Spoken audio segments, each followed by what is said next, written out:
O Cerro de Bororé, no município de Panambi, na Argentina, fica às margens do rio Uruguai, que faz fronteira com o Brasil. Na outra margem do rio está o município brasileiro de Porto de Veracruz, em terras gaúchas. No século XVII, essa região foi cenário de um combate feroz, muito lembrado na história dos países platinos, porém pouco mencionada na história do Brasil. Foi a primeira batalha naval da América do Sul colonial e decisiva para acabar de vez com os ataques dos bandeirantes paulistas às missões jesuíticas. Nos primeiros anos do século XVII, os jesuítas fundaram na região do Rio Paraná diversas missões para evangelizar os povos que ali viviam, em sua maioria guaranis. Surgiram as missões de Tape, Guairá e Itatim. As missões eram, em sua maioria, autossuficientes, dispunham de uma completa infraestrutura administrativa, econômica e cultural, que funcionava num regime comunitário onde os indígenas eram educados na fé cristã e ensinados em vários ofícios, inclusive artísticos. Isso atraiu o interesse dos bandeirantes que buscavam capturar indígenas para serem escravizados e vendidos. A partir de 1620, os bandeirantes intensificaram os ataques contra as reduções jesuíticas. Entre os anos de 1628 e 1631, os chefes bandeirantes Raposo Tavares, Manuel Preto e Antônio Pires realizaram periodicamente incursões contra as missões de Guairá. Calcula-se que somente em uma delas tenha capturado uns 5.000 indígenas, dos quais somente 1.200 chegaram a São Paulo. A maioria morreu no percurso devido a doenças e maus tratos.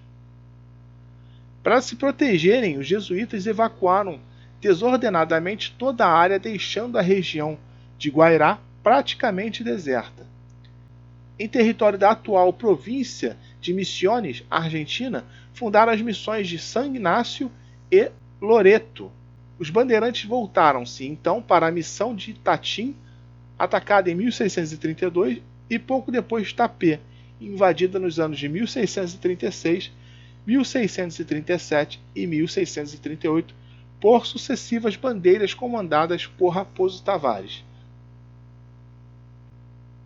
A Grande Bandeira partiu de São Paulo em setembro de 1640, sob o comando de Jerônimo Pedroso de Barros e Manuel Pérez, rumo às missões do Alto Uruguai.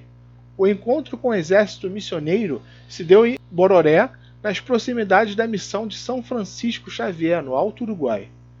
O número de combatentes é controverso. Os documentos divergem entre 2.000, 3.000 e 4.200 guaranis armados.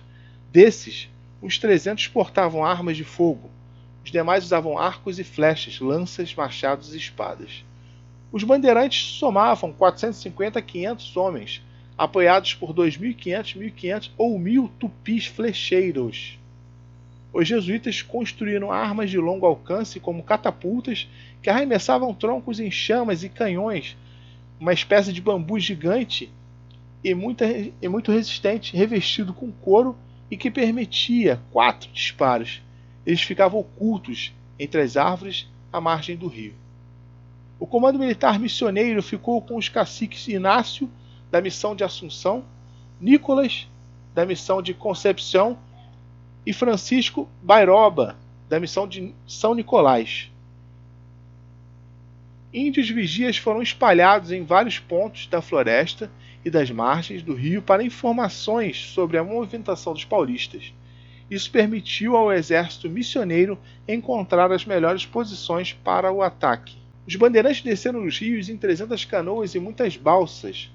Os disparos das catapultas e dos canhões afundaram várias canoas, desorganizando o ataque bandeirante. A batalha só cessou ao cair da noite, continuando ao amanhecer e se estendendo nos dias 12, 13, 14 e 15 de março. No dia 16, os bandeirantes mandaram aos jesuítas uma carta de rendição. O documento foi interceptado pelos chefes guaranis e rasgado. Não houve trégua. Os paulistas se embrenharam na mata e foram perseguidos pelos guaranis.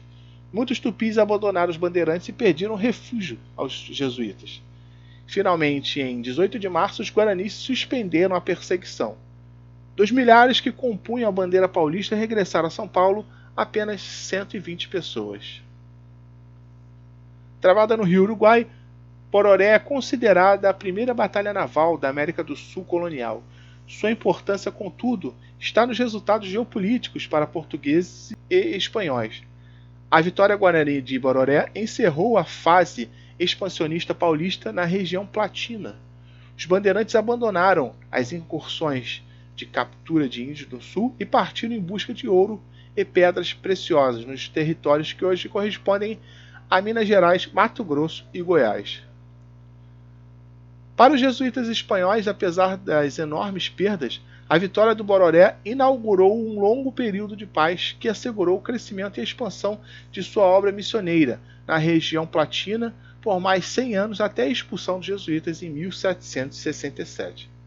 A consolidação territorial das missões jesuíticas, por sua vez, contribuiu para assegurar o domínio espanhol na região platina.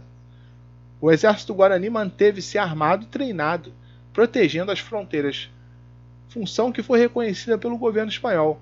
Em 7 de abril de 1643, o rei Filipe IV ordenou que por 10 anos os guaranis ficariam isentos de pagamentos de tributos e da prestação da mita, serviço gratuito para os espanhóis. Jogada da partida.